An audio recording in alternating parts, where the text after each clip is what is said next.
Okay, so the class is being recorded, and my name is Dr. Sameh Galil, and this is A230A. This is the makeup class. Remember, we were supposed to meet on Monday and on Tuesday. We met very briefly for an hour on Monday, and we're making it up to you today, inshallah. So, what is it that we're doing today? We're doing the rest of Othello. We're doing the Elizabethan age and its different elements, characteristics, and of course, that would all go under the Renaissance. I'm not going to revisit these issues because you are now more familiar with them than ever. But perhaps I would like to ask you whether you have read the play. I've given you now, this is our second week, and by now you should be on top of things. Have you read the play? Are you still trying to read the play?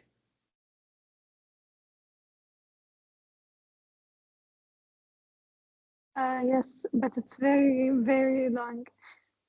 Yeah, it's very long. It's 5 acts, and 5 acts are long. I agree, Ashade. But you're doing a good job if you're perhaps halfway through. If you're trying. Thank you for that. So those who think of shortcuts, and the shortcut would be for you to watch the play. Have you watched the play? Anyone? No. Raise your No. hand. No. معقولة? So how do you spend your time doing if you're not watching or reading? Okay, perhaps you're busy with other courses. Allah يكون في عونكم. That's fine. Yeah, go Dr. ahead, Sameh, yeah, Shadi. I'm reading it in the common tongue, I want to say. Like it's almost translated into normal New Yeah, English. that's fine too. That's fine too. Okay. No, yeah, that's fine. Thank you, Shaden. Okay, Nagwa, how about you? Nagwa is obviously not here. Yes, doctor. Yeah. Yeah. Mm, I have completed my idea about, like, I have completed my review about the plays, the 5 acts. I have an overview about what happens and, like, some of the main ideas, and I'm still in the process of reading it, like, the original nice. text. Mumtaz. Thank you so much. And while reading, whether you're reading a summary, you're watching the play, I would like you to kind of apply the ideas that we speak about here. Uh, like I said, hierarchy of color, race, rank, the idea, the tragedy, the concept of the tragedy and its different facets and its different elements, and how, as you proceed in the play, you see the things being applied and implemented, right? Okay, so where did we stop? We said a lot about the first, the very few scenes of Act One, where we had some of the characters being, given to us, where through the revelations we get to know more about them, their motivations, and their intentions. Do you have any takeaway character, a character that you kept thinking about after we finished the conversation last time? Have we met Othello yet? He doesn't appear in the first act. Not the first act, and the very few scenes of Act One, because he has to appear in Act One. But we haven't seen much of him yet, yeah, Nagwa, right? Do you agree? Doesn't he Yes, I'm appear in sorry, I Act thought 3? about scene Yeah. one. Yes. Yeah. Is it It's intentional? only Rodrigo and Yeah. Iago. Excellent. Did I say that this is intentional? I do believe it's intentional, yes. Yeah. Yeah. It's intentional to do what, yeah, Ahmed? I think it's intentional to do that because it gives this sense of, uh, let's say, insecurity, like No, something is about to happen. let's establish whose intention are we talking about? Are we talking about the intention of the author or the intention of the character? The intention of the author. The author, right? So the author intended or planned for Othello not to appear. Do you think he has an agenda? Is there a dramatic function or purpose for that? I do believe there is Yeah. a dramatic purpose for that, and that's to give us this sense of, as I've said before, You uh, mean by we're going to replace insecurity by excitement and suspense. Do you agree with this, Ahmed? to a certain degree, yes. So yeah, he's trying to build our feeling of suspense. We're so excited. Everybody's talking about this guy. We want to see him, right? Yes. And see, we did eventually. Before we left, we saw him. How did you see him when he started? Do you remember the first engagement with him? Anyone? This is perhaps the last note that we left on last time when he appeared and he started to do what? Obviously, they were accusing him, right? And when he appeared, he was trying to kind of defend himself. Do you still remember the accusations? What was wrong?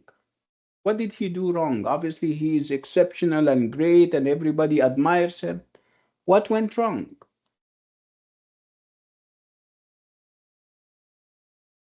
What did this guy do wrong? He married Desdemona. Yeah, he fell in love with this Demona and eventually got married. What's wrong with that? Is marriage haram or something? No, because he wasn't. No, but Yeah, yeah, Sarah, go ahead. they are from different race and different colors. Yes. In our time and age, that would be fine, right? We don't have those rigid discrimination lines, right? Right? Yes, of course. Yeah, but obviously we're talking about the 16th and the 17th century, where you don't have this interracial, interfaith marriages, right? Right? You cannot be dark and get married to a white individual, right? So this is the problem. That's why they can, I mean, the white people over there, the white society cannot think that a white girl in her right mind would do that. That's why her father is saying that what happened to her? Is he saying that she was in her full mind? What is he accusing among other things? What is he accusing Othello of doing to his daughter? Yes, he accused Garbancho accused him of Practicing using some magic. Yeah, practicing, yeah, magician. yes, practicing magic, conjuring up magic in order to kind of convince her or have her fall for him, right? Um, there is some truth to that. Can you imagine? But the magic of Othello is where it's not that he is practicing real magic. It's Perhaps not. his charm, maybe. He wasn't handsome. He was perhaps, if you think I'm handsome, he is handsome. Okay, it's not about his looks, obviously, and he was also perhaps my age, which means that uh, he and I are twice the age of Desdemona. She's young, right? So it's not about his physical charms, right? It's something. He is magical with something, and we spoke about it. The magic of Najwa. Help me, Ahmed. What do you think, Sarah? Charm or words. His words, absolutely, his words. Remember when we said that he is very poetic, he is, and this is something that another critic is going to also refer to his musicality. Remember when I told you that exceptional characters, noble characters, normally speak in verse or in poetry? he has this way with words, and this is perhaps one reason why Desdemona fell for him. See, so it's not actual magic, but I mean words can be very magical, right? Okay, طيب ممتاز. Charming. Yeah. So the power of the word, if you like. So when he started off, he even used a very interesting, metaphor when he said that my services outtongue theirs, or whatever he said. I don't know what he said after outtongue, which means that I did a lot. And if you compare what I did, and instead of saying this ordinary sentence, if you compare what I did to what Parbanchu did, I will win. He didn't say it in this prosaic kind of way. No, he made it magical and very poetic by saying, my services outtongue his, right? Very magical. And that's why one of the critics by the name of Wilson Knight, a very famous one, is going to refer to Othello's music, the fact that he's very musical. And he says that this is one sources of his nobility, the fact that he is highly elevated and I don't know what. Okay, nice. Let's move on. So Othello's language, and at one point he would also refer to this idea of him being unhoused. Unhoused means a foreigner, somebody who is not a citizen of the land. And how being in spite of being unhoused, he did so many services to this country. And those who are housed, like Parapancio and Iago, didn't do much. See, again, this is also very poetic.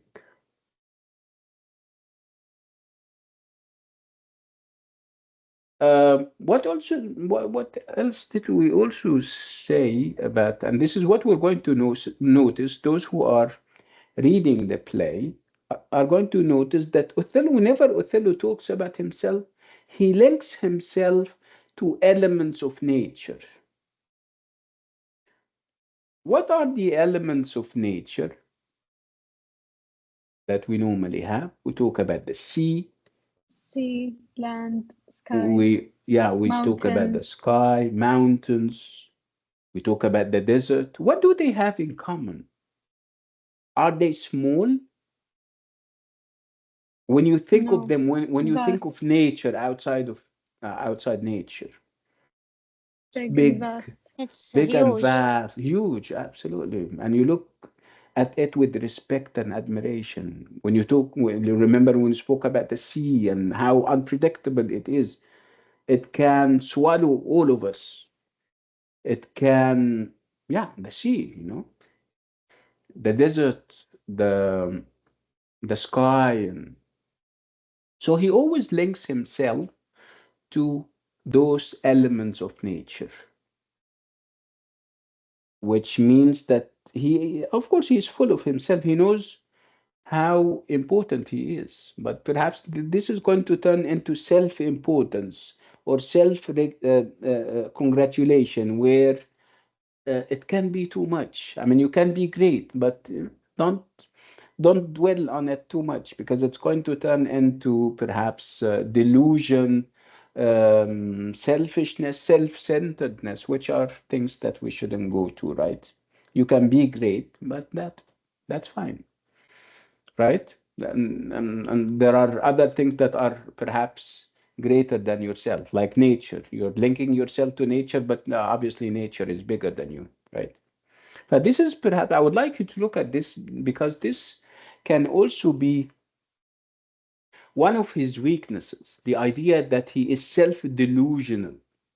He has delusion. Delusions are a self-deception.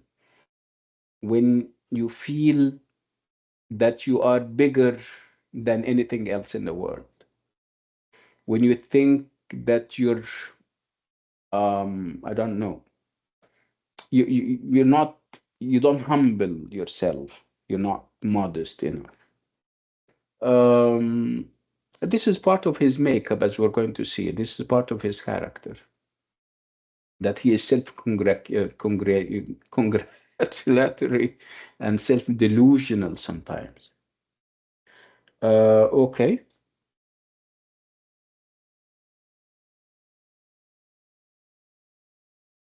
So Othello's speech begins to reveal a profound sense of his difference from those around him. Yeah, we know, and we admit it. We acknowledge the fact that he is, yeah, bigger than anybody else.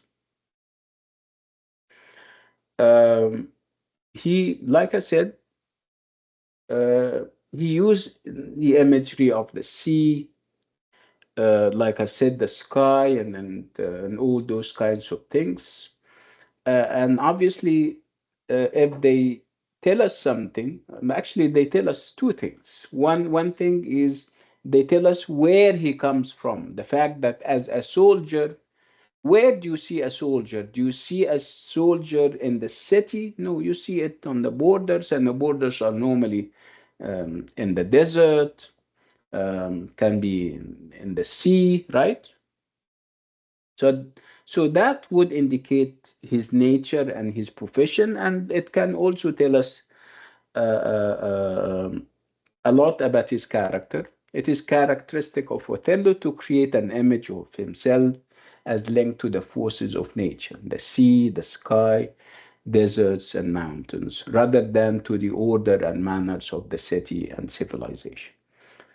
Would that be a problem? I promise you it would.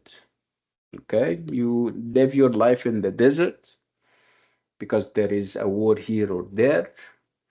If there is no war, now obviously you have no business. You have to go back to the city. But are you used to living in the city with people? You talk like them, you behave like them, or are you going to find it difficult to negotiate your way through them because they have their ways of doing things and you may not like it? And this is actually what will happen. Um, Again, he defends himself, and out of this defense and the revelations therein, we'll get to know about his expansive experience, we'll get to know about his history and what he does and what he always do for the Venetians, and we get to know more about their relationship and how uh, he came to know Desdemona. I told you that at one point he was a friend, a close friend to Parapancio, her father. So if he can influence everyone, I think he can also influence Desdemona with his words.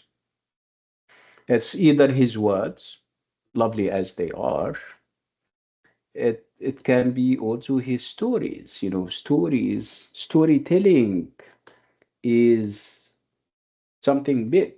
You know, what distinguishes a writer from another, a novelist who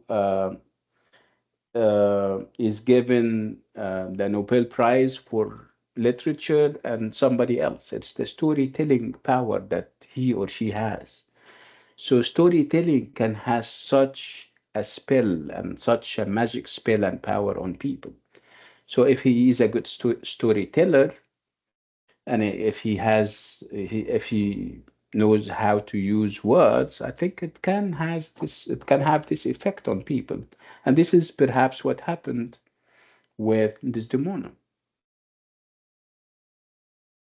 And that's why Paravancio is saying, yeah, you did something to her. She is maiden. She is a maiden never bald. Yeah, man, she doesn't have much experience. She doesn't know what goes around her in the outside world. She is the epitome of feminine modesty. Um, and again, Othello is defending himself. He says, yeah, with all due respect, she is my wife now and everything, but she is perhaps not as innocent as you may think. And obviously, Othello is not saying something wrong against her. He's trying to tell her that she's mature. She she liked what I said, and this is how we fell for each other. again, through his defense, we will get to know more about his musicality, and this is going to be always something that we refer back to when we talk about Othello. And this is what is known in Othello scholarship and literature as the Othello music. So the Othello music is a way of describing Othello's characteristically heroic mode of speech. So to say, I mean, he is sometimes even, perhaps this is the insecurity that he feels. Sometimes he feels that, yeah, I may be rude.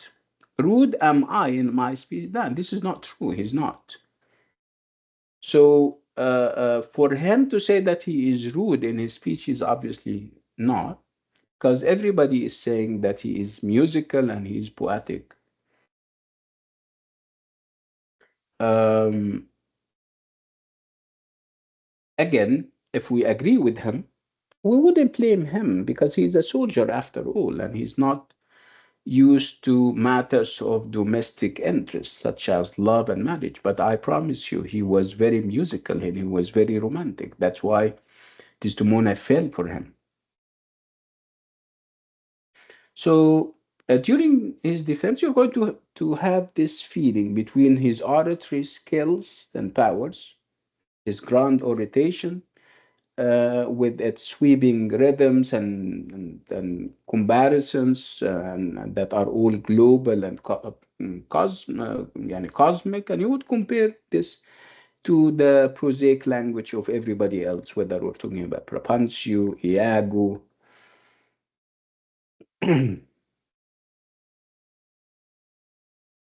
Okay, so who came up with this idea of Othello and the Othello music thing? It's Wilson Knight, and Wilson Knight is a very famous British scholar. And he propagated this idea that Othello is very musical. So Wilson Knight's Othello music refers to the note struck by this kind of poetry, which is not to say, obviously, this is not, yeah, it is, of course, written by Shakespeare, but it was meant to be said by Othello.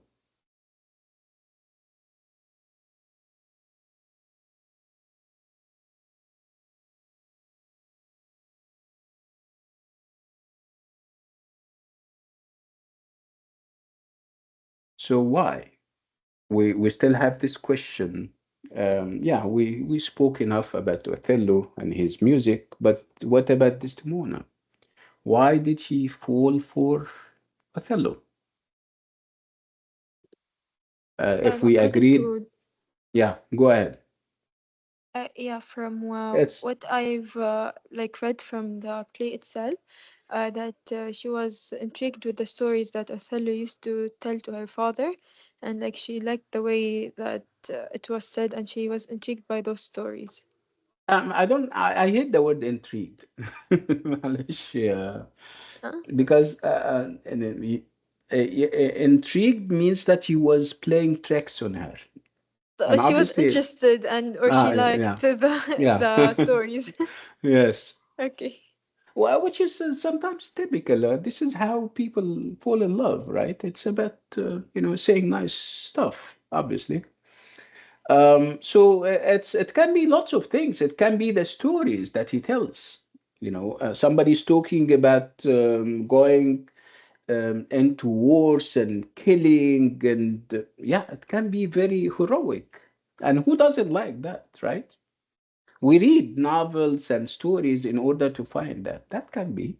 And also the way, and I'm telling you, storytelling is a power and is a skill. He may be um, good with that. So the question that everybody asks, whether she has fallen in love with the man, or the wonderful stories that he tells about himself and about his words. And obviously, this is an interpretation, and it's up for grabs. Everyone is entitled to his own opinion. Uh, the only fact that we know is that they fell in love and they got married. So it feels both moving and natural that I am a woman who we assume has been closely confined by her father. And of course, she has limited experience with the world. Yeah, it may it may seem the case that she fell for for him because of his power of language, because of um, the stories that he told, his achievements, and everything in between. And this is obviously the end of the first part, and this is the end of Act One.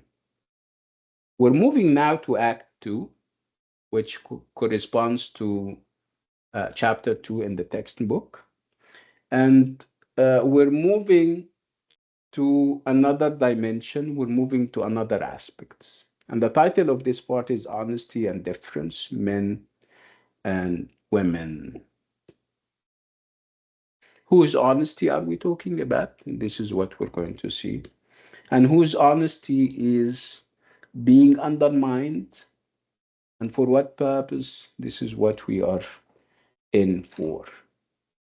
So when we start Act One, we have a shift, we have a change of setting. Where were we in Act One? Remember, I promised you that we'll have two places in the play. Remember those two places? Venice and Cyprus. Yeah, Venice. And where were we in Act One? Venice. Venice. And how did Venice seem to you? Have we seen any storms, heavy rains, to tsunamis? Perhaps we have to tsunamis and storms within the souls and the minds of people. Otherwise, we see civilized people, they have their own differences and they talk about them, right? We have Parabanchu in a quite civilized way, accusing Othello of this and that. We have Othello appearing and defending himself. Can it be more civilized than that? What do you think? No. No. No, doctor. Okay. Yes. We're going to leave all this kind of civilization and culture, and we're going to go to Cyprus. Obviously, we're not against Cyprus. We're not saying that Cyprus is the worst of all places, but we're saying that when we have a city or a town, however beautiful it is, but it has a sea, and we know how unpredictable seas and oceans are. A sea is not like a river, right? Rivers are cool and, for the most part, nice. Seas are stormy and they can be disastrous. They can cause disaster. So we're moving to Cyprus, and with Cyprus, we will have not only a change of setting, we'll have a change of attitude, we have a change of manners, um, characters, and everything in between. So it's not that the characters are going to change, but whatever is inside them is or will. So, what do you think of Othello so far? Have you seen anything wrong coming from his side? How does he look to you so far? Strong or weak? It's a heroic soldier Strong. Yes, who fall strong. in love. Yes. Good or bad? So Good. Good. far, Person. good. Right. He's a good person, right? Yes. He only Okay. across the limits of the society. Yeah. Yeah, but which is something that we can spend the whole day debating, saying whether this is good or bad. But it's consensual. I mean, he didn't kidnap her. Did he kidnap her? No. No. Yes. No. Which makes it legitimate. And he got married to her, which is legitimate enough. So what I'm trying to say is that when we saw him in Act One, he was nice, good, and everything. Let's see in Act Two when he moves to Cyprus whether he's going to remain the same or is he going to change, and whether he's going to change for perhaps the better or for the worse, and whether the change that we're expecting or that we're going to see, whether it is going to be self-inflicted. I mean, something that he did it to himself, or is it because of outside forces? These are questions that we will ask ourselves as we go along. So, where are we? We're now in Act 2 and we are in Cyprus. So why is Othello and Desdemona and everybody else why are they leaving Venice to Cyprus? Because they got news that the Turks, the Ottoman Empire, is going to attack Venice and is going to take it over. They are going to invade what Venice. So instead of waiting for them, they are going to go and meet them before they even enter Europe through Cyprus. So obviously this is a testing time. Everybody is tense. Everybody is under extreme pressure. Okay, Othello as the military leader is going to go to Cyprus, and of course he's going to take Desdemona and the army and everybody else.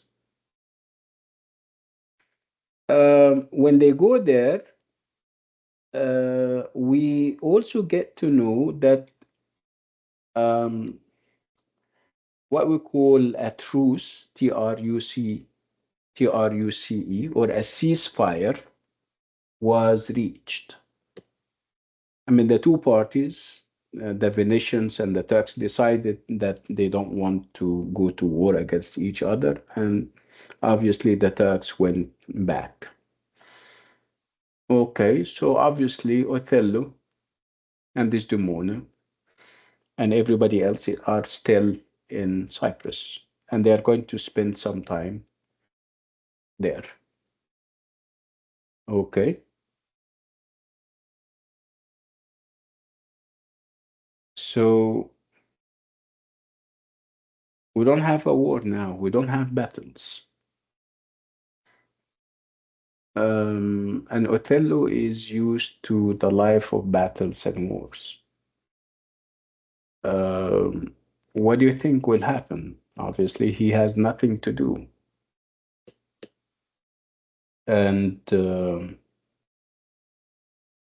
have him talk to people and talk about this is a peacetime where there is no wars, but he is a man of wars and battles. And obviously, dealing with him is going to be difficult for him and difficult for other people. And again, because he is not so used to the ways of the world, he can be easily manipulated, he can be easily defeated, which is to his not to his credit, given the fact that he, as a military leader, he should be smart and he should be very wise, right? So time has come for Iago to fulfill. Remember, he has an agenda. Remember, Iago hates Othello like hell. Does he have reasons? What do you think? Why? Why do you think Iago hates Othello? For the promotion that he did not get and Yeah. Othello has. Yeah, this is personal. Can we have something bigger than that? The love of Desdemona. Maybe she shows it Othello over of the Iago. No, no, Iago is not part of it. No. What color is Iago? Is he also black? No, Why? it's a No, white. he's white, right? And This is the Othello one. is dark. Don't you think that there can be some kind of racism where, white people can sometimes hate black people if they are not educated and if they are not aware that there is obviously no difference between people, right? Right. So obviously he has personal reasons, the fact that he was not promoted, and he has also, and he shares with the other Venetians the fact that this guy is black and he is given all the privileges and he is our military. Obviously, he has those kinds of uh, attitudes. طيب ممتاز. So Iago now has the time and the space, and he can play uh, and can, exercise his trickery on Othello. Othello is now free. He's not busy with the war anymore, and he is not a man of the world. So the first thing that Iago will do would be to have this kind of uh, um, intrigue where he is going to have Cassio fight with people. I don't know whether this is something that Cassio did away from Iago, or perhaps it was planned by Iago. Anyway, Cassio, uh, who is also one of the soldiers, and until and up till this point, Othello has a very good opinion of him, and that's why he gave him the promotion and not gave it to Iago. That's why Iago also hates him. Remember what he said about him? What Iago says about Cassio, that he is a mathematician and he only knows about the theories of war, but he never fought one. He cannot fight one. There's So also the he's scene. My apologies. There's also the scene where I think he makes a pun and he's supposed to say his worship, but then says his moreship. If I remember correctly. uh, yeah. This was Iago talking about Othello, making fun of him. But we're talking about Cassio. We're saying that Cassio is going to be used to provoke Othello. Um, what Iago is going to do would be that he is going to somehow uh, um, insinuate and allude and suggest to Othello that Cassio and Desdemona have an affair. Okay. Um, and of course we know how he's going to. We will know how he's going. But what do you think? I would like you to look at the relationship between Othello and Desdemona and how hard they tried until they got married. I would like you to think especially of Desdemona. Would you believe that Desdemona would have an affair with somebody else other than Othello? Absolutely not. Yeah, for one simple reason, which is She what? went where she went as far as to go and fall in love with someone who's like in a lesser race at that time, and there were Yeah, many why? contradictions. Yeah, Cassio has always been there. Why didn't she get married to him in the first place before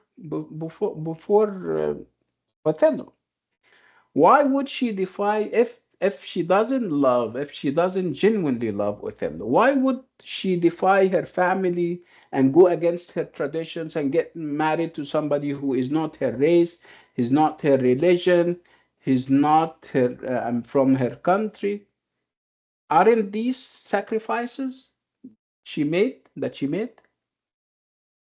Yes. Okay. So as a husband, do you think I should think twice about what somebody is telling me about the woman that I love and that I chose and the woman that chose me? Or should I go away and go and I start to think about it and act on it? What do you think? Should I Obviously, investigate or what do you think? I think it should not be believed and should not even be taken into Yes, account. very good. Okay. And what does it tell you about me if I believe this? That I am Simple-minded. what? A fool, that I am a fool, right? uh, Yes. Yeah, Simple-minded. yeah. Yeah. Yes. Yes. But it's very strange because I am a military leader and I'm a strategist, right? A military leader is a strategist, right? Well, isn't that contradictory about Othello? Yes. Yes. Can you be this and that as a military strategist and a fool at the same time? Regretfully, unfortunately, this is what we have as you're going to see things unfold. Okay.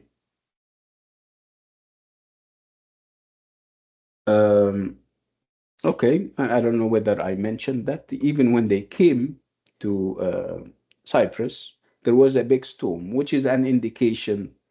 It's a bad omen that we're in for a disaster or something.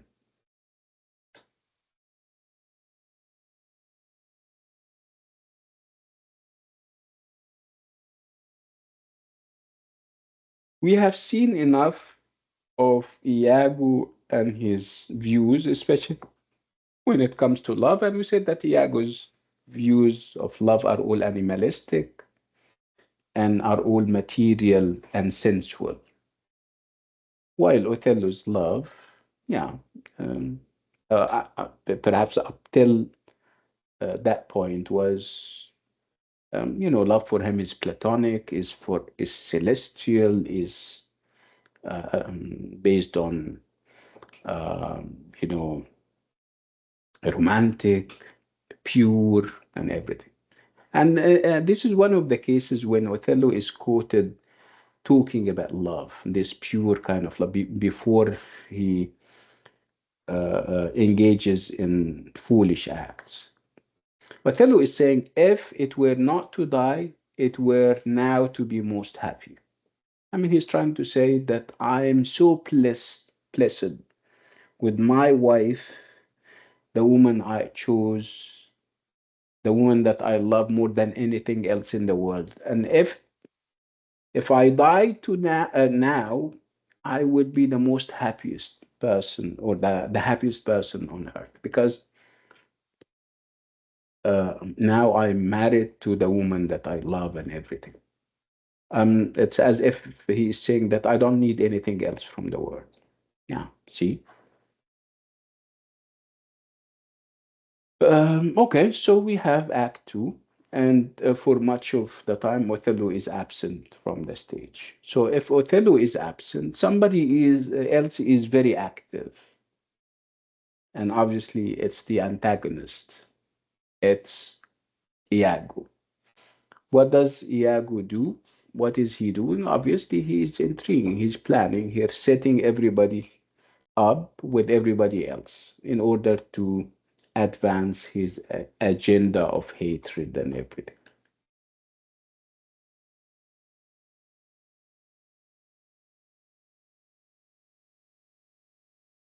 Of course, we know Iago.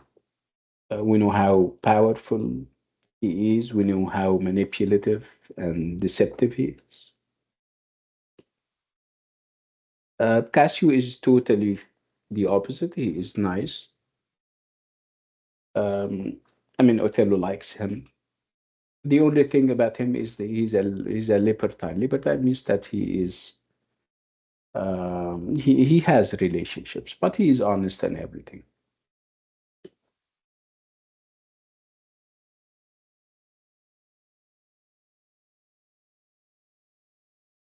So we have a problem if um,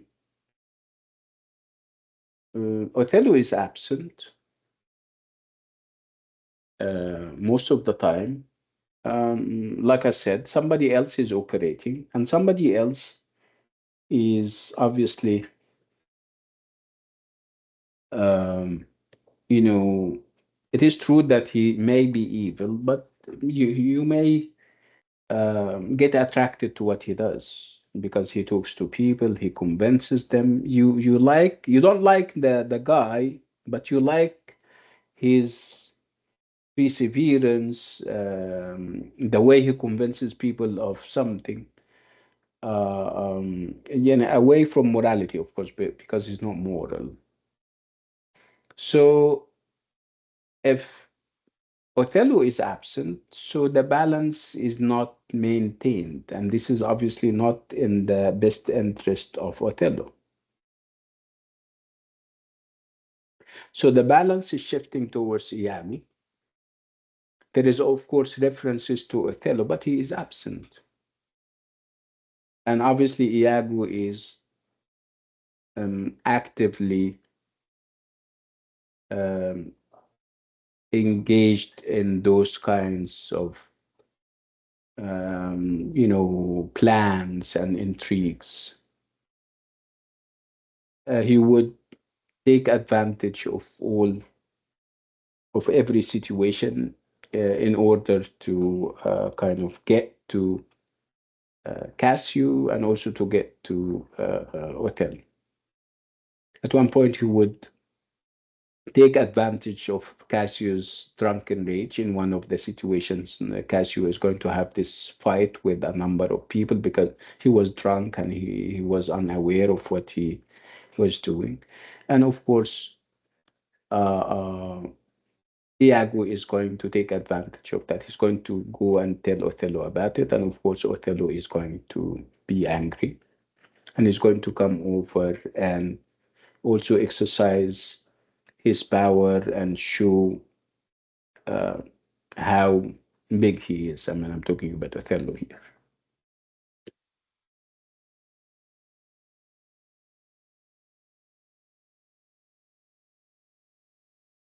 Again, we'll have more of Iago, and we're going to see that um, more will appear about him. The fact that he is confident, he is also an actor in the sense that he deceives people. Remember what he said in Act One: not, I'm not what I am," something like this. He's very devious, very deceitful, and he has this controlling abilities. He can control and dominate people. And Othello, like I said, is either absent or is uh, uh, you know receiving reports from Iago. Um, and again, this is one way of preparing us for what will happen next. The fact that Othello is going to fall into the traps of Iago and is going to be convinced with what Iago is saying, and eventually does the what we everybody is fearful of, the idea of killing Desdemona. Again, remember we said that if we're not aware and if we're not keeping our guards up, if we're not alert enough, we may like Iago, not the person, but his energy. We may enjoy how he plans and how he does things. We may like his character. Okay, and that would make us complicit in his plotting. If we like him, that can be very dangerous because he is a criminal at the end of the day. Again, who is not helping us there? It's Othello because he doesn't appear.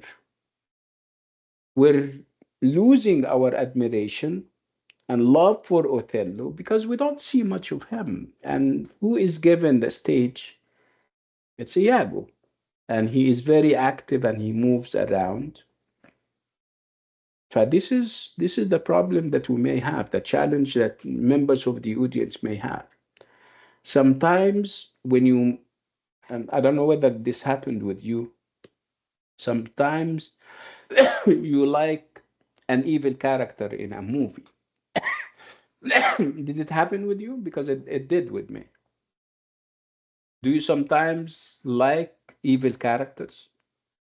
I mean, it's not that you like evil, but Yes. you like how the character Yeah. is playing the role. Yes. Mm, Yes. Yes, yes. And even yes, after you know the I think origin story. yeah. But this is very dangerous in our case with Iago, because Iago is going to drive Othello to kill and to kill somebody that we also like. We all love and like Desdemona, right? And she's innocent and everything. Doctor, you kind of ruined that thing. What? Tell me, You Ashil. You mean spoiled it. I'm spoiling it for you? But I'm waiting for you to finish, everyone. But obviously, I'm not going to wait for the rest of Sorry. my life, right? Uh, okay, let's move on. So many members of the audience find themselves enjoying Iago's energy and feel complicit in his plotting at this point, while the increasingly distant figure of Othello commands respect rather than fellow feeling. So you may respect Othello, but you're losing your admiration and love for him.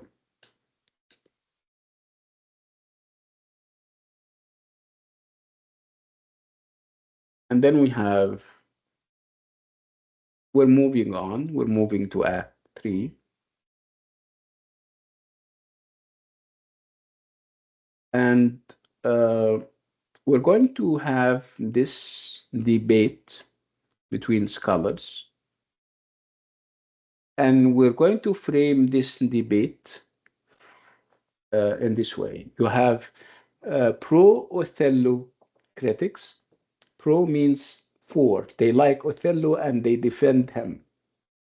And you have anti Othello scholars and critics, those who think that Othello uh, does not live up to their expectations and he is not a victim. So for the pro Othello people, Othello is a victim,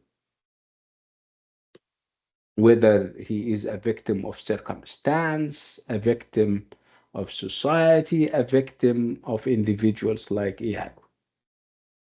For the anti Othello people, Othello deserves what will eventually happen to him because he is self deluded, because he is self dramatizing, because he willed it all. Willed it all. It means uh, he wanted this to happen. So before I start, I think I shared with you the storyline. Now you know what will happen because we spoke about the tragedy and the trajectory of tragedy. And of course, now when I say tragedy, you know what will happen at the end. So from whatever little I said, do you think that uh, who do you like more? Do you like perhaps no. Of course, you're not going to like Iago. Let me. What do you think of the character of Othello? Do you like him? Do you hate him? Are you a pro Othello person or you're anti Othello? You're an anti Othello person. You To may be you. you in my may opinion. want you may want to say that I haven't formed a complete opinion of him yet. That's fine. Yes, Mm, I'm neutral. For In me my mm, also, opinion, not I yet. can't give an entire freelance. yes. Okay. I am also pro Othello. You think that we should give him the benefit of the doubt. Let's wait. To be Yes. honest, Yes, Nagwa. yes, doctor. To be honest, I was actually kind of shocked. Like Othello was first described as this character who is like strong and like he was multiple times described with honesty and the ability, like he was knowledgeable and he could decide, like he could make decisions. So I was shocked that he was like convinced with the direction that Iago was giving to him. Like although Iago planned like a path and like it had like I thought like Othello should have like made sure before, like he should have like listened to Desdemona, or he should have like himself investigated more regarding this issue or matter. Like I was shocked with the way he was swayed with Iago and like how he was influenced with him. So you don't have any sympathies towards him. You think you are an anti-Othello person, right? Like it's just It's, that I I mean, was shocked to be honest while I was that's reading. fine. That's fine. We're not going to tell him that it's okay, Nagwa. It's not just that, but at the beginning I was like I had this view of Othello, and then after reading the analysis and stuff, the ending, to be Mm. honest, I was shocked. Yes, I was shocked too, but this was 20 years ago. Okay, thank you, Nagwa. Let's go all the way to Taghreed, and then we have Ahmad Saleh. Taghreed, what do you have to say? Yes, doctor. I actually I didn't form opinion yet, but for from what I see now, I'm like as Najwa said that I'm shocked also because he is a very great soldier and he has his own future in front of him, and he ruined everything for just a lady who he is not from his No, what can I you're say? It's race. you're taking the conversation to another. We don't have a problem with Yes, Desdemona. Desdemona. I know, We but have for a me, problem with, yeah.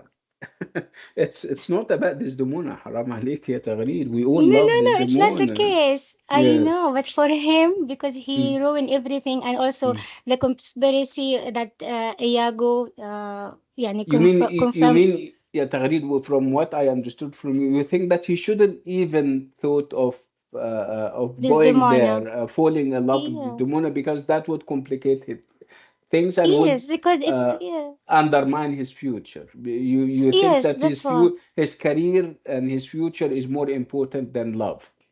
ده انتي قاسية Yeah, جدا yes, يا because تغريد. no, because that time is known that it's not his position to love a woman. His it's not from his Mm. uh I don't His understand. race. Yeah, Yes. yes. Mm, yes. Yes. This is my point Yeah. of view. Yeah, that's fine. We respect it, والله. Thank you so much يا تغريد. Thank you, doctor. Ahmad. Ahmad Saleh. Yes, I wanted to say that, as Najwa stated before, it just never sat right with me. When Othello was described, he was always described as they've said, an artist in the art of war and so on, and very understanding of war, but then being just, easily deceived into this, believe in it. Just like I understand the human psyche, and Mm. people can be manipulated, and people can be driven by emotions sometimes, but this just seems like it's the narrative is being forcefully driven. Like if they didn't, as I've said, if the author didn't like present Othello as a smart man or prudent man, it would have been a lot easier. But now that we're going on this direction, I don't even think I'm going to enjoy the ending at all. You know, sometimes they even say why it's not Iago that is the titular character. Why don't we say it's Iago, not Othello? And instead of saying the tragedy of Othello, we would say that the tragedy of Iago. Now, obviously, the word tragedy is a technical word. We're talking about the dramatic framework. So, but obviously, if we say the tragedy of Iago, so it's going to be all about Iago, and there wouldn't be any tragedy, obviously, because you have to have a victim, and obviously the victim here is Othello. So I don't know. It's people ask why. Why have the character? I mean, the title. Why have Othello as part of the title? If of course, if you think that he is not what you thought he is, he didn't measure up to your expectations as a great, gigantic figure. Okay, that's interesting. Let's move on. So we're talking about this debate that is fomenting between those who love Othello, and we refer to as pro Othello, and those who hate Othello, are anti Othello, and we refer to them as anti Othello. One of those pro Othello people is A.C. Bradley. He wrote a very important critical study with the title Shakespeare's or Shakespeare Tragedy in 1904. How or he thinks of Othello as open and passionate, as a lover. The strength. I mean, I would like to. This is Bradley's exact words. I would like you to look at them and read them because they are very poetic. Also, if you have a problem with poetry, everybody is poetic. It seems. Read what he says and tell me what you understood. Read it on your own, and I'll give you a minute to think about it.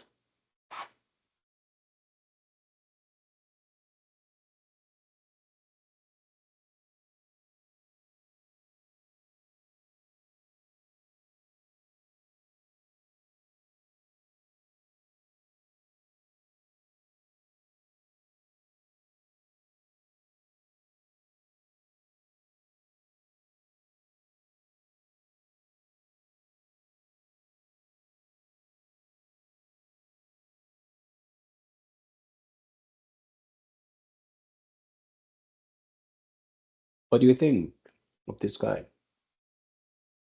Is he a lover or a hater of Othello?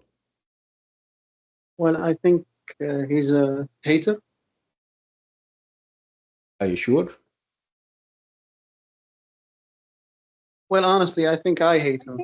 I don't know. I think I understand now why people say he willed it on himself. He really did. Okay, wait for it because we'll have people who are going to join your club, the club of Othello haters. Alhamdulillah, I won't be Oh. alone then. No, no. Okay, what do you think? Somebody else? Do you think this guy hates Othello? No, I think he loves him He loves or him. he Yes, likes. he likes him, and he is ready to go to any length to show this kind of love and admiration. He is even ready to do two things. What are these two things? To talk or to speak for somebody else, and to also condone murder, right? He speaks for whom? He speaks for the audience. He says that the audience were also swayed by his beautiful poetry and beautiful oration to the extent that they are ready to forgive him for the murder. We are members of the audience. Are we ready to forgive him for what he did?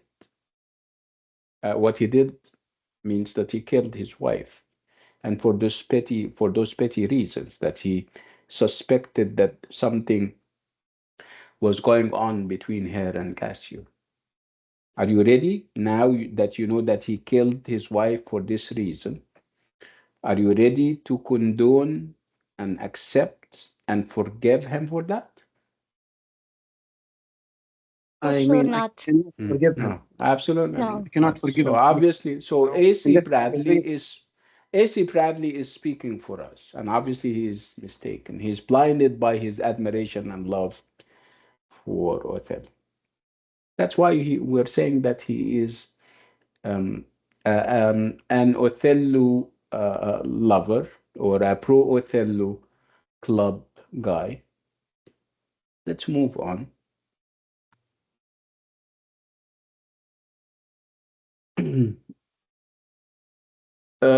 He even says, I mean, when they spoke to him, obviously, about what are you saying? And this guy killed his wife, and he killed himself right after because he realized that he was a fool. So even, I mean, they are trying to tell him that even the guy acknowledged his mistake by killing himself. Yani, you are more royal than the royals. He says, no, I mean, he says, um, that the tragedy that we're seeing is the undoing of the noble Moor by the devilish cunning of Iago. See? So, and he's saying that it's not about Othello. Don't get me wrong. It's about Iago. Iago is a devil, and we cannot resist the devil. See? So this is obviously is an oversimplification, right? So now Iago is in the picture. People like Bradley is saying, yeah, Othello was great and everything, but it was Iago. So where was your mind, right? Obviously, this is what we've been talking about, the fact that if Iago is a devil, but where are you? I mean, you're telling us that you're a military strategist, that you have fought this and that war, right? Let's move on. So obviously, here we're having this external evil part, the fact that it's not that Othello is bad. It's simply there is this external evil and the malice الحقد يعني of the demi-devil, and obviously the demi-devil here is Iago. So the demi-devil and the malice of this demi-devil turned a happy story of romantic love, obviously a reference to Othello and Desdemona's love, of romantic lovers who were qualified to live happily ever after into a tragedy. So obviously there is this clear indictment, if you like, of Iago, that Iago did everything.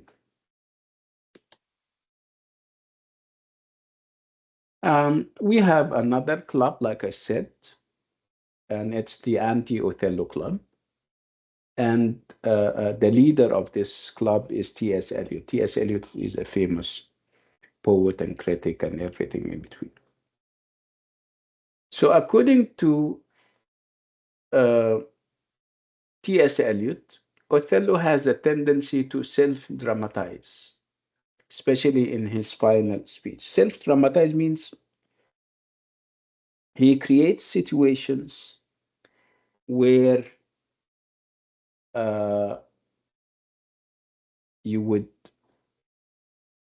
uh, go and sometimes applaud him, clap your hands for him, say he is a great person. It can be this way. He can also create situations where you feel pity for him.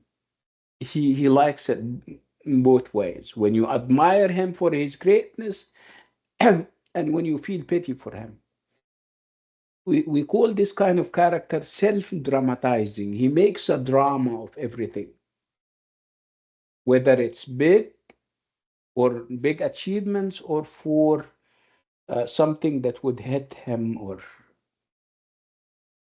which means that he is ready to inflict pain on himself so that you feel pity for him and yeah, haram.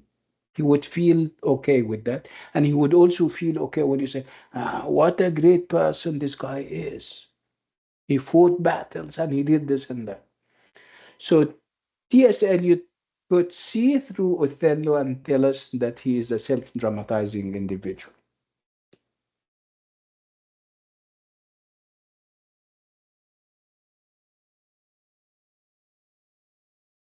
And you also have Fr Leaves, who is also of the opinion that Othello is to blame for what happened. Othello is not a victim. And of course, in this, he is acting against Bradley. And of course, you know Bradley. Um, FR is even attacking Bradley, saying that his view of what happened sentimentalizes Shakespeare's tragedy and displaces its center. So as FR Leaves is saying that you're, he's obviously talking to Bradley and is saying that you're kind of taking the play to a different direction and you're displacing its center. The center of the play is Othello and what Othello does. And if you come, yeah, Bradley, and tell us that it's Iago he is doing everything, so then we don't, there is no need for Othello. He's trying to warn him against this. He says that this is going to shift the center from Othello to Iago. Are you aware of that? This is what Leaves is saying. He says that too much attention tends to be paid to the character of Iago and his diabolic intellect.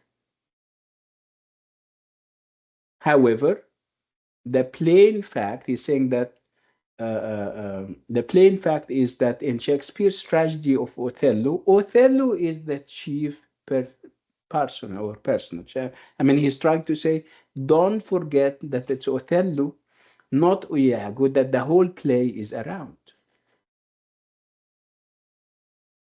Um, so you're disrupting the whole structure of the play. The whole fabric of the play will collapse if you insist on what you're saying, yeah, Bradley. Don't forget that Iago is presented as subordinate and as merely ancillary. He is a subordinate. He's not big. So don't give him more credit than he deserves. Otherwise, the whole fabric of the play will collapse. And then we have Wilson Knight, who happens to also be a pro Othello critic. And obviously, Leaves is addressing him. And he is here obviously referring to the idea of music. The fact that, remember, Nelson Knight or Wilson Knight refers to Othello's music as a redeeming quality. He says, yeah, he is very musical and we like his poetry and what he says. But I think this is what Leaves is saying. I think this is part of his self-dramatization makeup, the self-dramatizing, self-approving, self-congratulating makeup that T.S. Eliot is referring to. Remember, he makes situations where everybody is going to say, "Ah, and this guy is great. This guy is this and that." He's saying that he is trying to create those situations, and this is part of his makeup. And again, that means that he is responsible.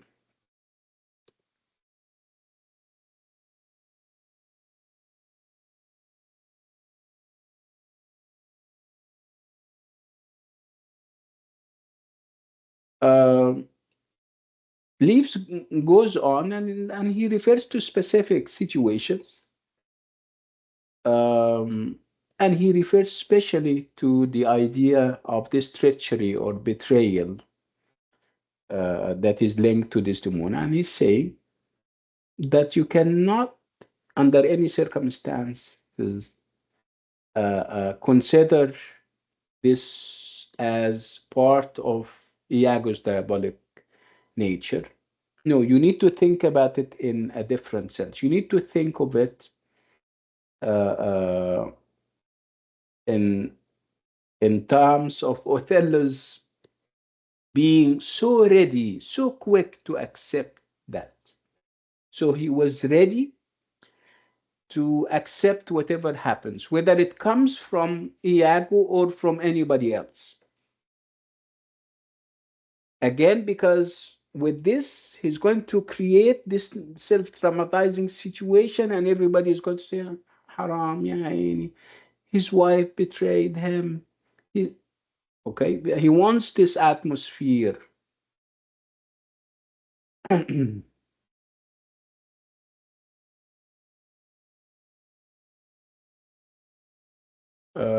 so obviously, and this is a very powerful image that we're going to have, a very powerful metaphor. And it sums up everything. It sums up whatever F.R. Leaves and T.S. Eliot are saying. They simply say that the traitor is within the gates. Let me highlight this. The essential traitor is within the gates. Whatever they mean by that.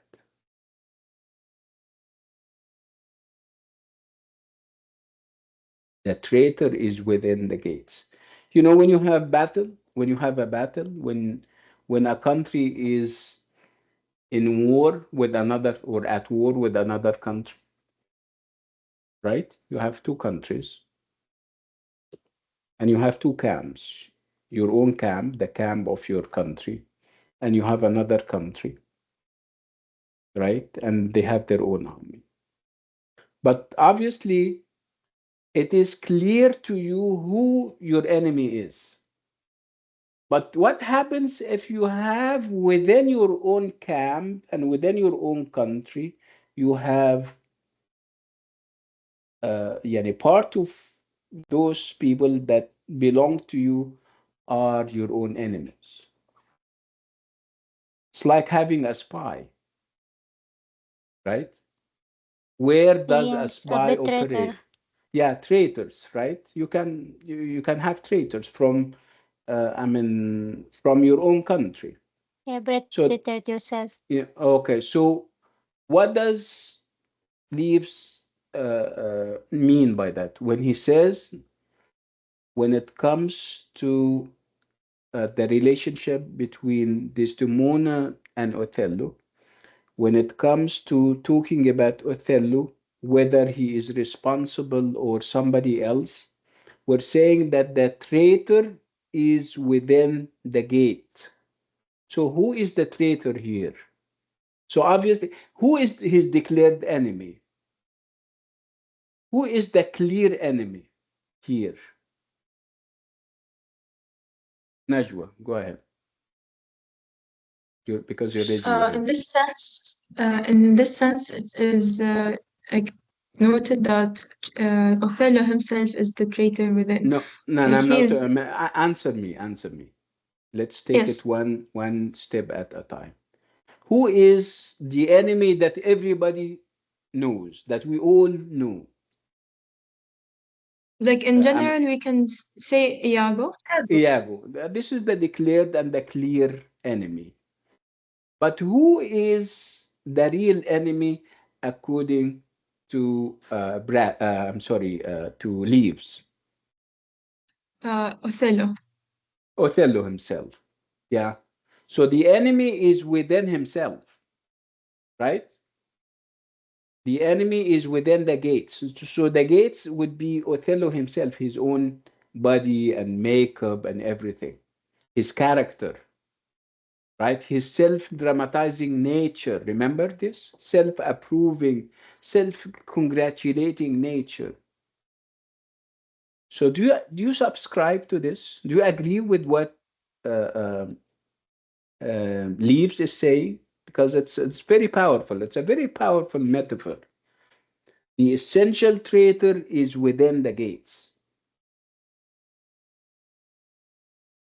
What do you think? I like the expression.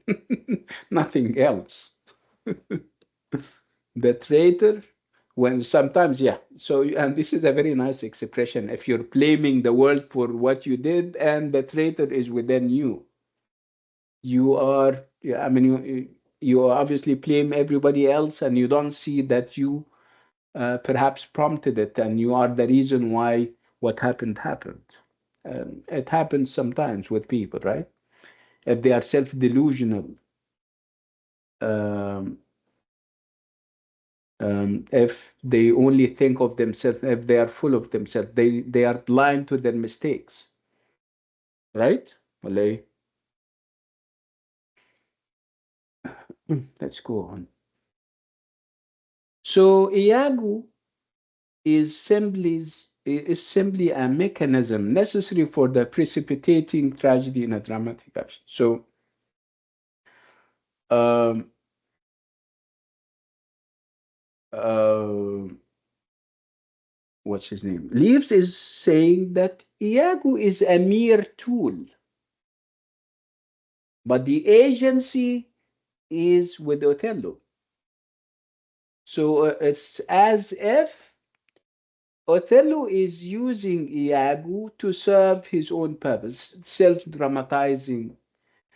He cannot create a scene big enough without the help of somebody else, and he's using Iago. See, so the tables are now turned. We are all the time talking about Iago using Othello, and now we're saying that Othello is using Iago. See?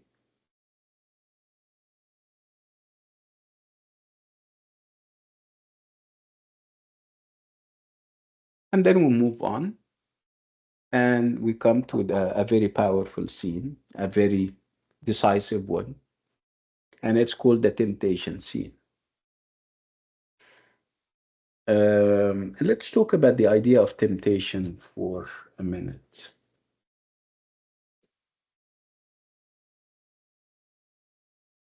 Because it can be also be archetypal. We have archetypal types of temptation when we go outside the confines of the play. Temptation started way back. What is the best and the vivid example of temptation ever? You know what temptation is, right? When you persuade somebody to do something. What is the best and the most vivid example of temptation in history, in even in the story of creation?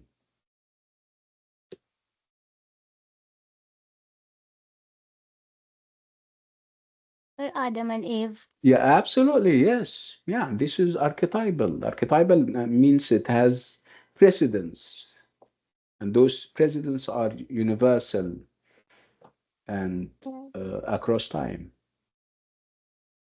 Okay, so it's you have the devil tempting Adam and Eve, and of course, you know what happened. So it's as if we're sometimes comparing Iago to the devil, and we're comparing Othello to Adam and Eve. Okay, so from whatever is happening, obviously this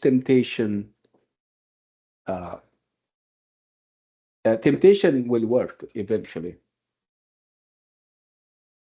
Um, so it's who is involved? It's Iago and Othello. And I guess again, what is the temptation about? The temptation is about um, Iago setting up Desdemona and Cassio, and then going to Othello and convince him in an indirect way. So when you convince, you eventually succeed in convincing somebody of something, but you don't say it directly, you don't convince him directly, and you drop hints here and there, we call it insinuating. So Iago is going to insinuate to Othello that there is an affair between Cassio and Desdemona. And this is the temptation that he's going to do. He's going to play on words.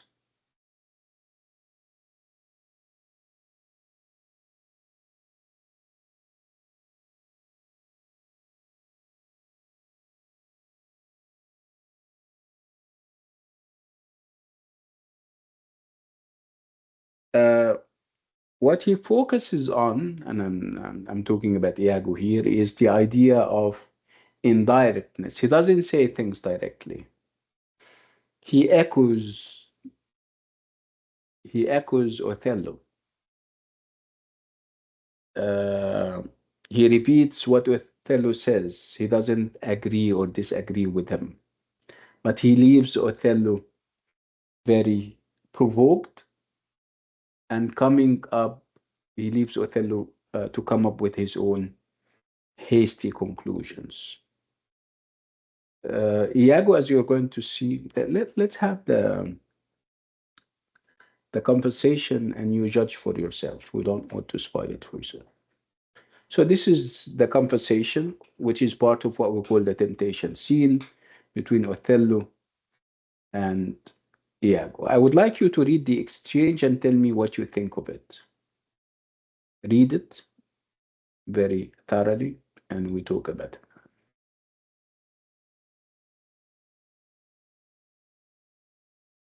Yeah, I'll give you a couple of minutes.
Okay. So what do you think?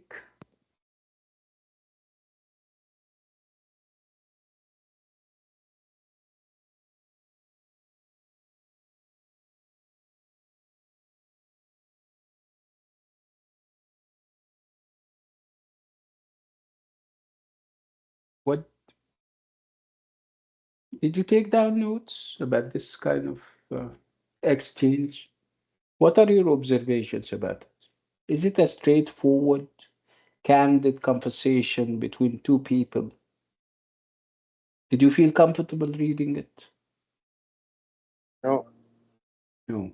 What did you feel at all? I felt it felt empty. Like it, like,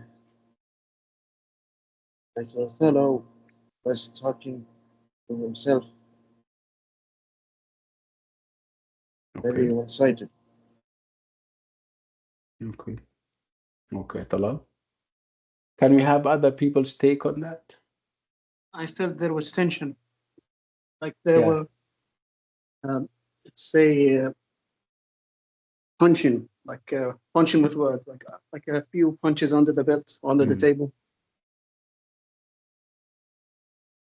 Okay. Can I have somebody else?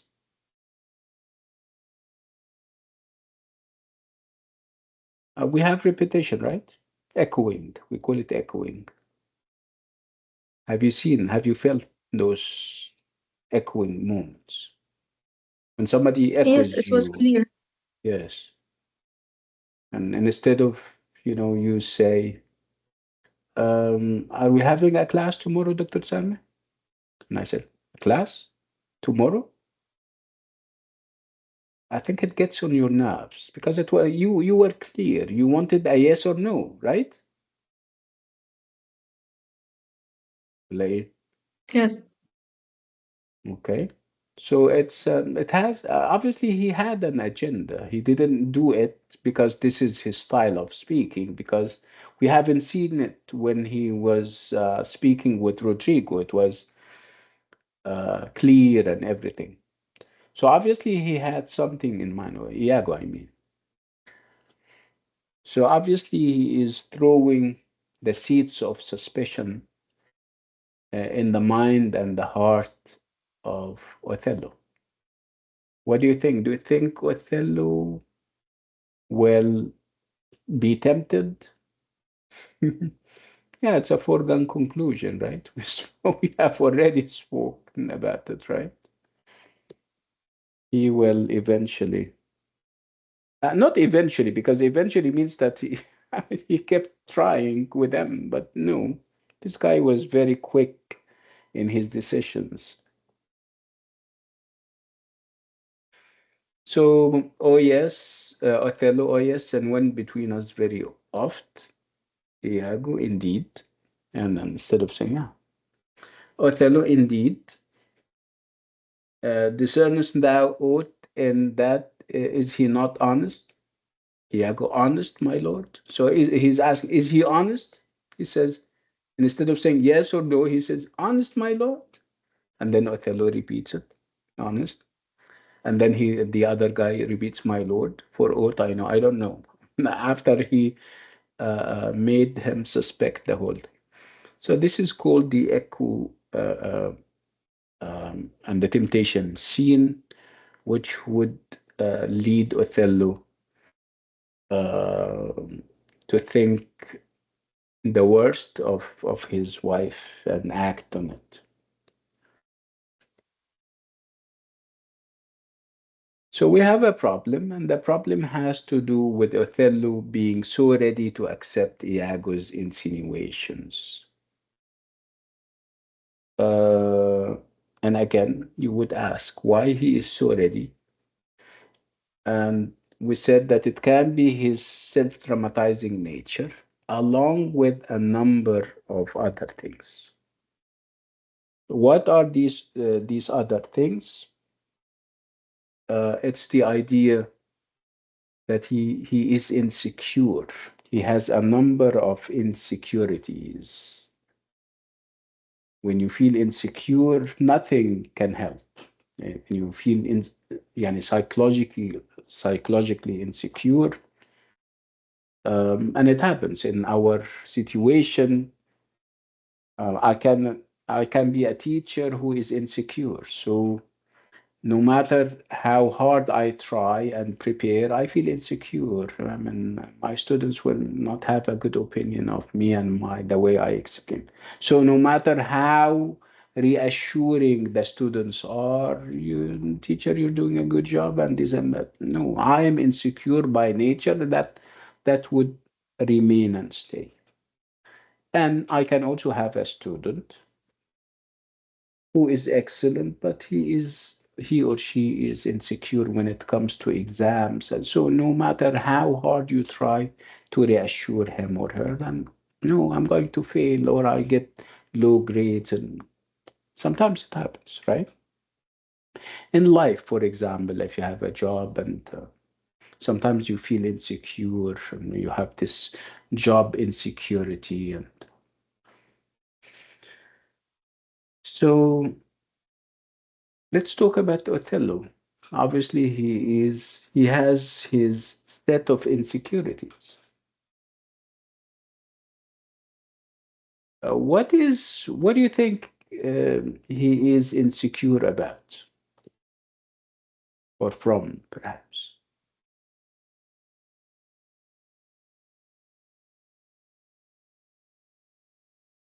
What do you think? Nagwa, go ahead.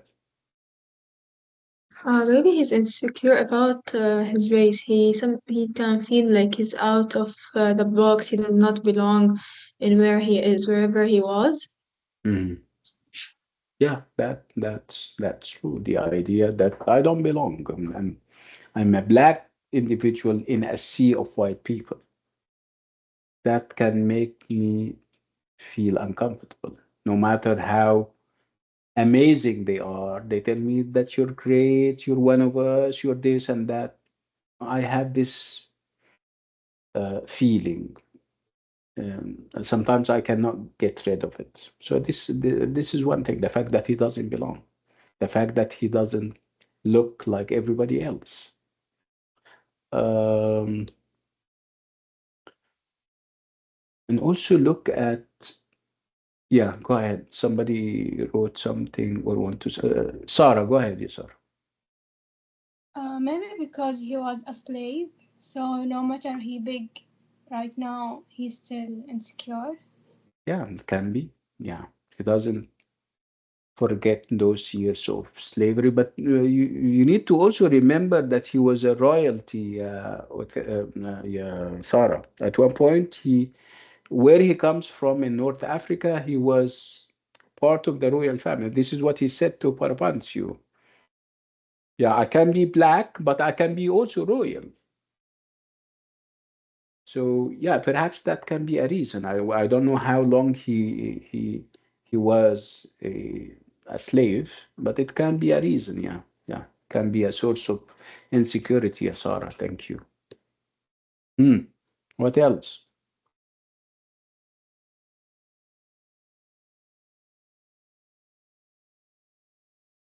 What do you think of him and Desdemona?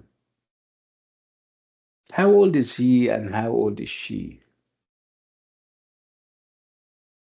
There is obviously an age difference between them.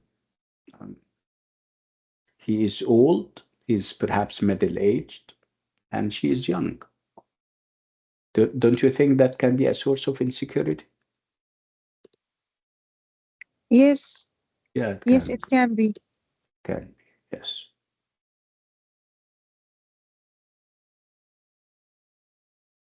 Yeah, it can be lots of things.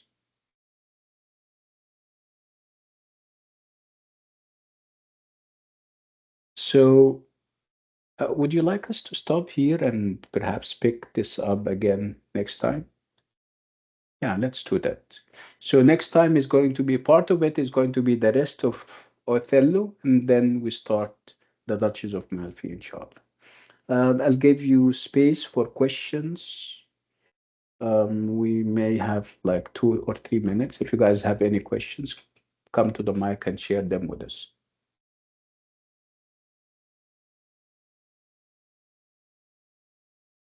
No questions? Doctor, I Yeah, go just ahead. have I just have an opinion about the phrase that was that essentially the traitor is within. Go ahead. At first, I thought of it as maybe like when they describe this phrase, like it is like the traitor is Othello within the relationship of Desdemona and Othello. Like he's the one who like betrayed their relationship. He's the one who like did not believe in them. So can we consider that as one of like the views of or interpretations of this phrase? No. Yeah, and if you ask me, no. It's about who is responsible. It's not about the relationship. It's about who is responsible for what happened. And what happened is simply the fact that he uh, accepted the insinuations of Othello, believed in them, and acted on them. So what we're saying is, was Iago powerful enough to sway Othello, or was it Othello's readiness, the fact that he was ready to accept those insinuations? So if he was ready, but this is the traitor that we're talking about, and obviously it is within him. Are you getting the idea? Yeah. Yes, I got it. But in some way, isn't it like both factors working that Othello was ready and at the same time he wouldn't have done that if like Iago did not like push him to do that? مش فاهم. معلش. It's not like Okay. push him. It's I did not know I, the right word to describe what to say, but like I mean, I'm trying to say that the debate now uh, is whether let's forget about Iago. The debate now is whether Othello is innocent or what he did is self-inflicted. He did it to himself because he has those you know, different feelings inside him. And one of them is this idea of bombousness, this idea of self congratulation that needs somebody to applaud. He needs somebody to say, yeah, Hail, you're right, you're great. And he also needs somebody to say, oh, I mean, I feel, yeah, poor guy, his wife betrayed him. And see, that this is what we mean by having the traitor within him. And whether we agree or we think it's external forces, this is what the whole debate is about. And this is what I want you to also think about further, yeah. Yeah, Nagwa and everybody else. okay, thank you, doctor. You're welcome. طيب يا جماعة, on this note and with this item, we'll come to the end of this lovely class. Thank you, and I'll see you inshallah on Monday for the Monday people and on Tuesday for the Tuesday people inshallah. Assalamu alaikum. Bye bye.